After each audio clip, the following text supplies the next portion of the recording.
and salutations. I'm Gil. And I'm Gil. This is Strategic Prepper.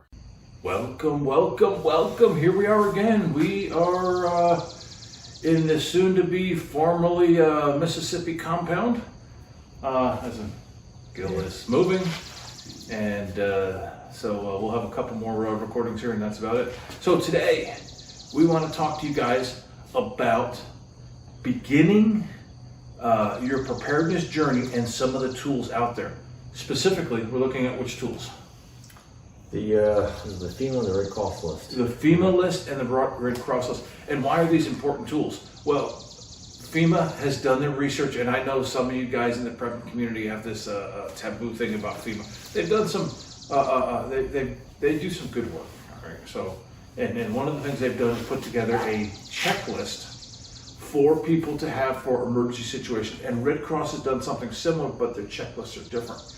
The reason we're bringing these up is because when we started many, many years ago, one of the first things we did was we took a look at their two lists. We compared them, we compiled them actually, and then we went on the internet, went on YouTube and got a couple other people's, and we built our own first list. And these were foundational. Mm-hmm. So let me start with FEMA. And you know, you guys have heard me before on other videos. One of the things that's important for us as preppers, and I think you'll agree, is if we get other people prepping, right? Yeah. That's less of a strain on our research. We get more of our family getting some level of preparedness. Yeah, the more prepared everyone is, the better. Yeah, it's better for us, it's better for the community, better at large. But if we're talking about people we know, that when bad stuff happens, they're going to be better able to take care of themselves. Yeah. So it's important. So the FEMA, because a lot of people just trust the government. I mean, it's just a fact of life, good or bad or whatever they do. So the FEMA government says that everyone should have this list of items. Great place to start for a conversation. You think the government will take care of you, but the government says you should have these items. Sam, Susie, Sally, Bob. That's how I would have this conversation to begin with. So let's take a look at some of these items, and some of these we're going to just jump through real quick. Some of these we're going to spend a little bit of time on. They talk about water, non-perishable food. They say several days. That, you know, it's their right. You should have food, but they really don't get into anything beyond have several days of food and water. We'll take that as 3, right? 3-4 days. Yeah. I mean that's true. Everyone should have that. Extra cell phone charger, pretty basic. Battery-powered hand crank radio. Flashlight, extra battery. And for those of you guys who might be newer to our channel. We're gonna go back to this. Remember that hurricane video we did? Yeah. Back in May? So we have our own checklist as Strategic Prepper, which if you go to our website, strategic-prepper.com, we have a link in the description. Give us your email. We will send you that PDF for free. It's a lot more comprehensive. It has everything that these lists have, but it's a lot more comprehensive. So we get into details that will really help you pick the right equipment. But anyway, battery-powered hand crank radio. What else we got on here? Flashlight, extra batteries, whistles. One whistle is signal for help. First aid kit. Oh, I forgot. Yeah, first aid kit. Dust mask to help filter contaminated air. Plastic sheeting, duct tape to make a shelter. Moist towelette, garbage bags, plastic ties for personal sanitation. Can opener, local maps. Yeah, we're big on local maps. Yeah. Everyone relies on their computers, on their phones. You have to have a paper map because there are scenarios when you won't have access to that.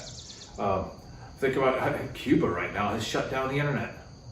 The government can do this. They have done this. They've done this repeatedly. Mm-hmm. If you're relying on a map on your phone and somehow, I don't even want to pick the right scenario, somehow you lose access. You lose the map. Yep. You should have a paper map. But there's one item that FEMA has that Red Cross doesn't have on their list, which is kind of surprising. That's a non-sparking wrench or pliers to turn off utilities. Yeah. Now, back on our gas and water. yeah. So back on our hurricane video, remember we actually show an actual utility wrench and talk about how to store that and all that. So very important for gas, water, and things like that. But that's FEMA's list. Yeah, it's not that big. It's not that big, it's not that hard. It's an easy discussion point to get somebody in that frame of mind, as they say right here, to get ready. Yeah, it's not a bad list. It's not a bad list, it's a good starting point. Red Cross has a little bit more on theirs. So they start out, they also talk about water, and they get pretty specific. Yeah. A gallon per person per day, 3-day supply if you're evacuating. Here's the thing, and we've mentioned this, with Red Cross, they're saying that for staying in your house, you should have a 2-week supply of food and water. We've been saying 2 to 3 weeks for a long time. Yeah. And Red Cross didn't always say a 2-week, but they have moved up based on the type of situations that have happened. They have since expanded to having a 2-week supply at home. So they're catching up to us. But again, good starting point for discussion. Somebody might think that we're a little nutty for being preppers or readiness or whatever we call it, self-reliant. I don't know, whatever we want to call ourselves. Yeah. But Red Cross, I mean, everyone respects Red Cross.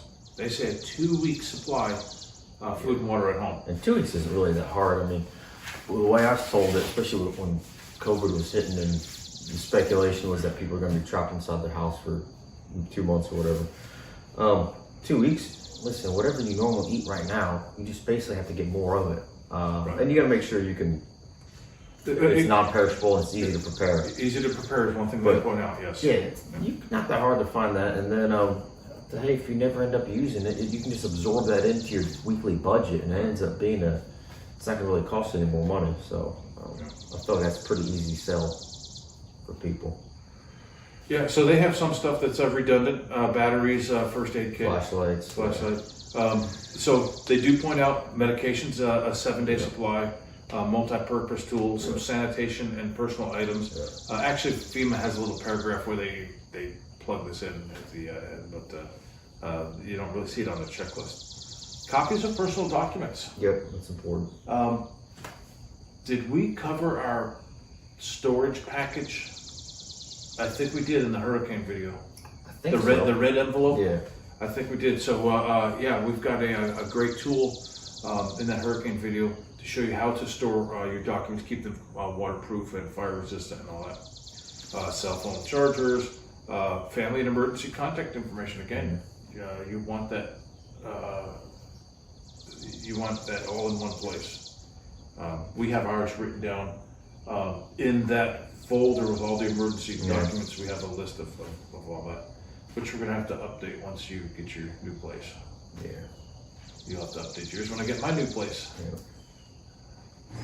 Extra cash. That's a good one. I'm big on that. Emergency blanket. Yeah. That's stuff that's not on FEMA's list that Red Cross has. It's a great idea. And they also encourage maps. Medical supplies, hearing aids. Again, this is that Red Cross has that. Glasses, contacts, Games, activities.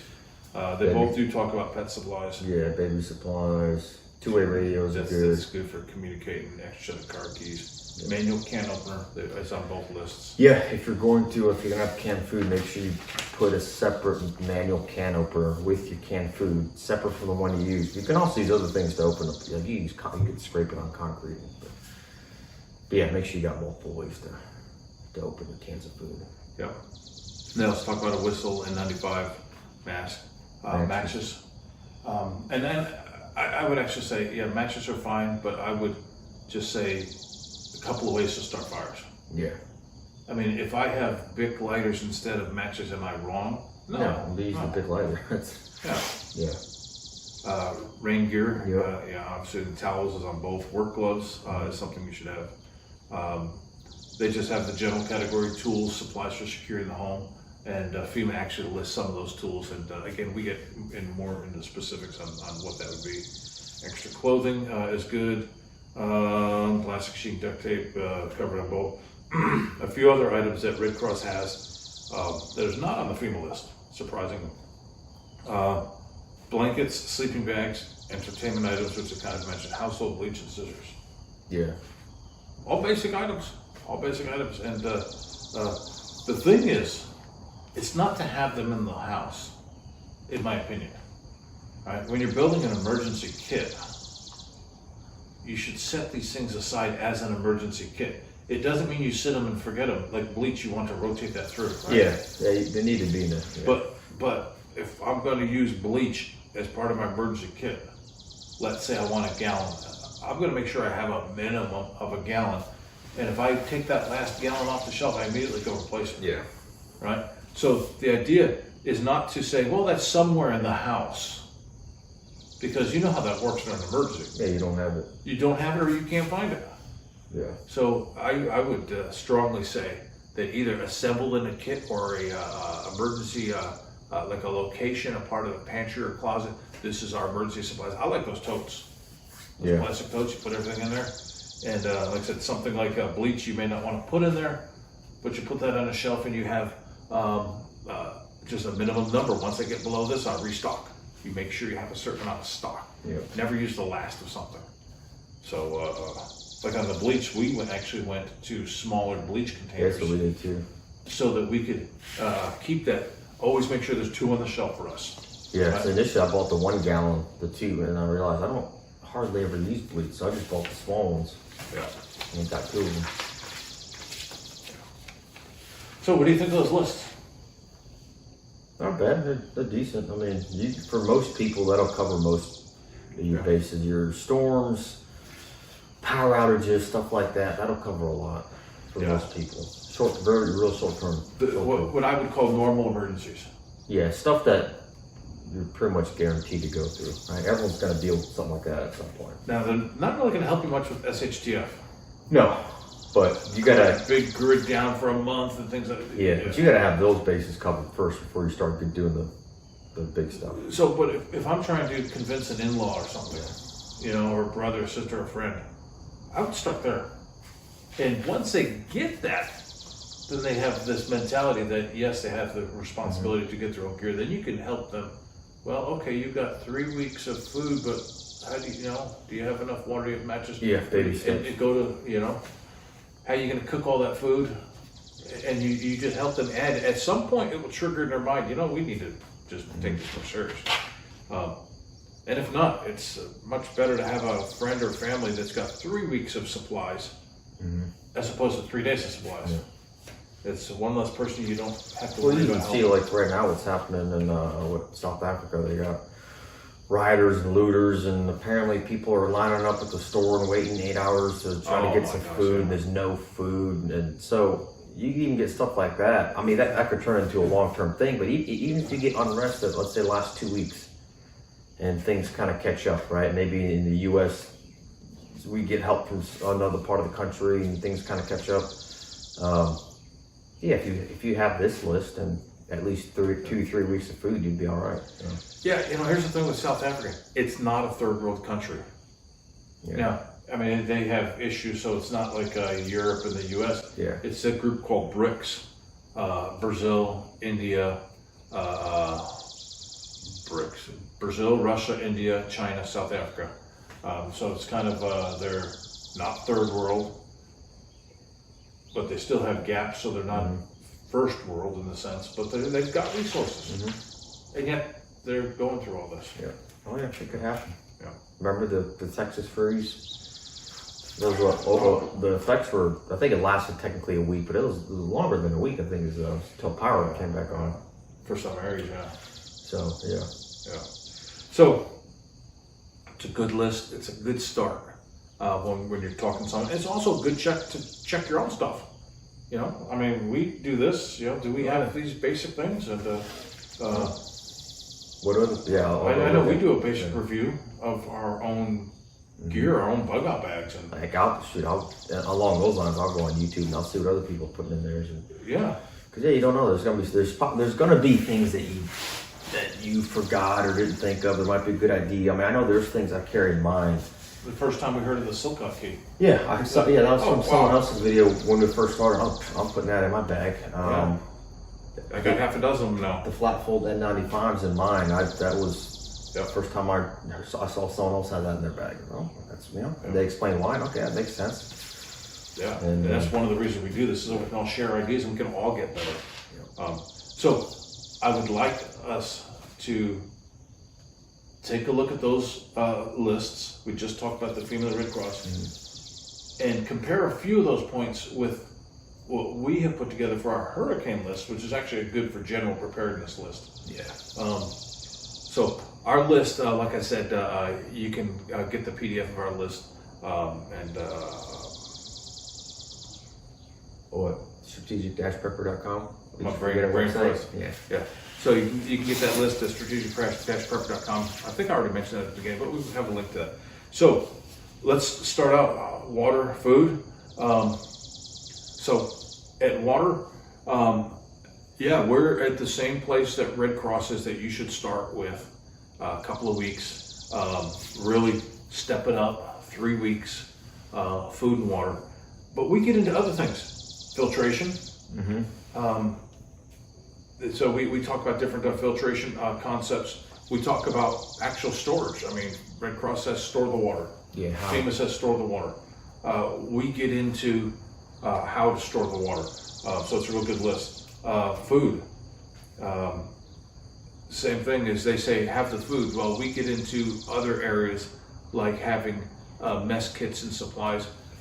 The thing to keep in mind is if you're in a grid down even for a week, you may not be able to wash your dishes. Yeah. You have to be able to have some way to maintain your hygiene, and that includes food hygiene, right? So paper cups, paper plates, we cover that type of thing. We cover morale stuff. Yeah. Because snacks, especially for kids.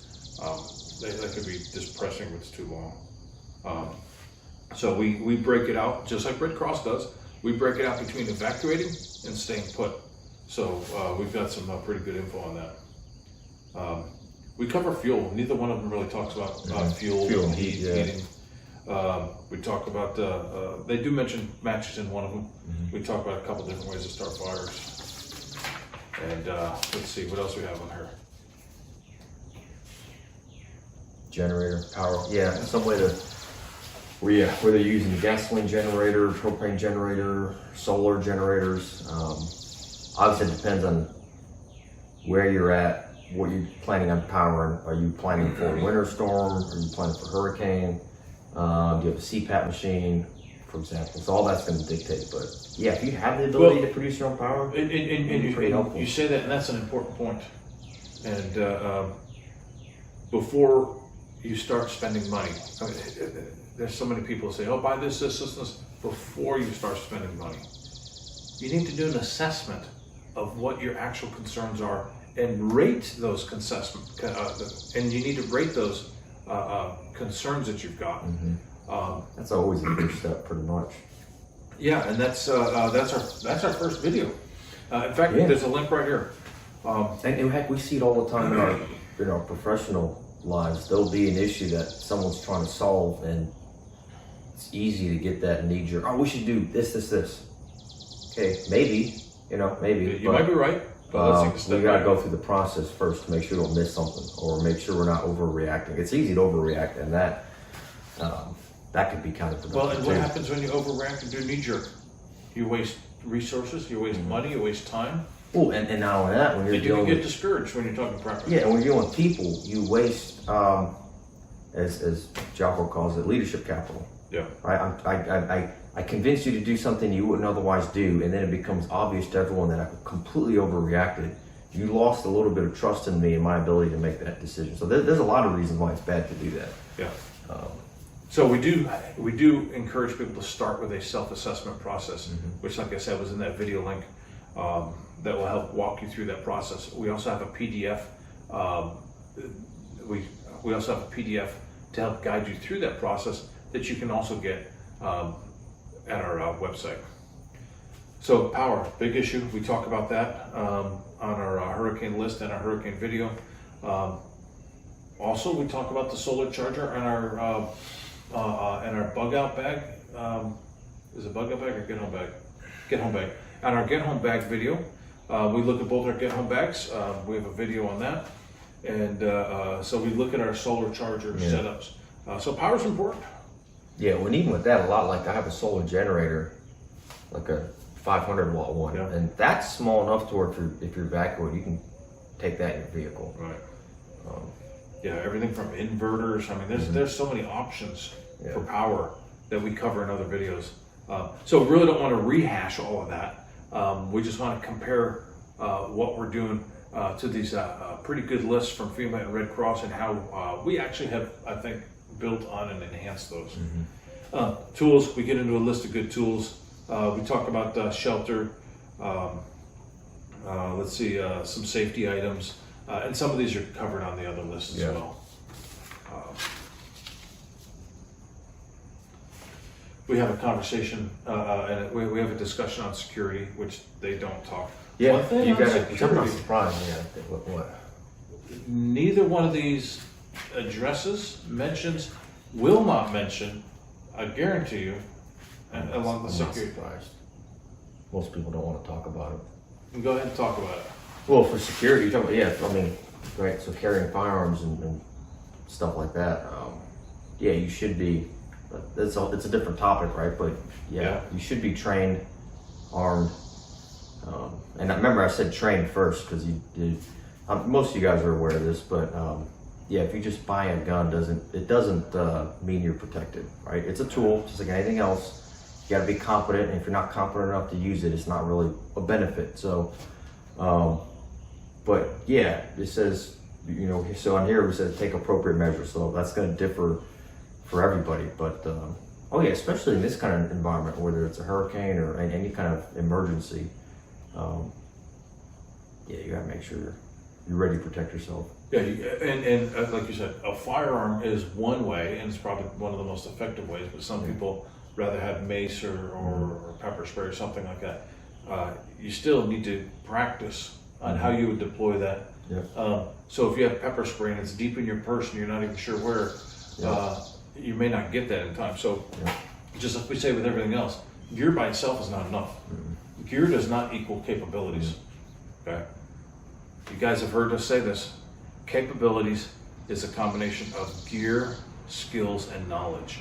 So if you're going to use pepper spray, if you're going to use a firearm to cover your security, you got to get the skills.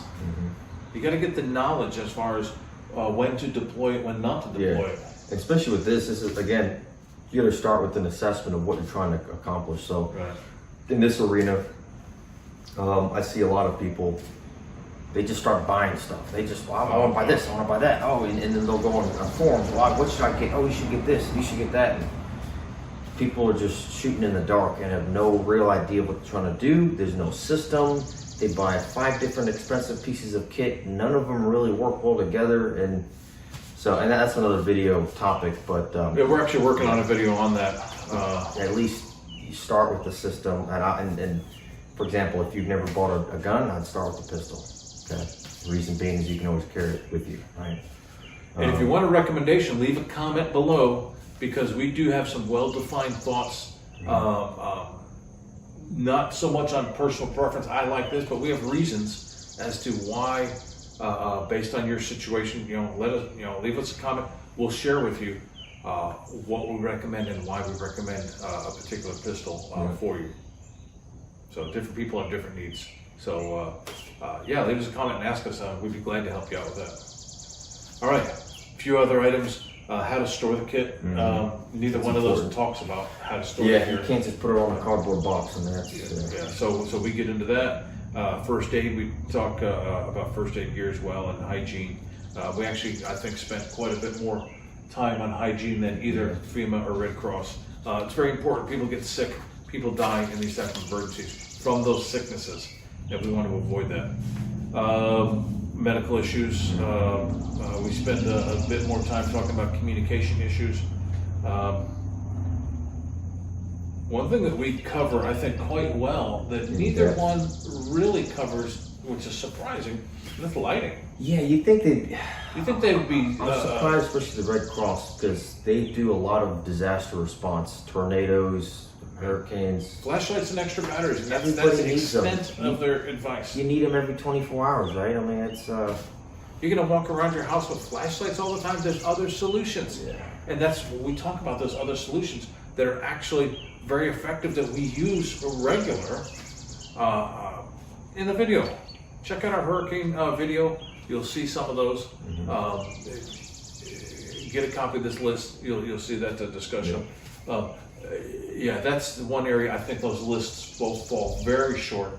Is in the lighting category. Yeah, and it'd be pretty easy for them just to have a couple extra bullet points of ideas, and that, you know, they don't even have to get that in depth. But we talk about evacuation, preparing a plan, having a plan in advance for evacuation. yeah, you know, you obviously you want to create them in advance, but also when things are developing, you need to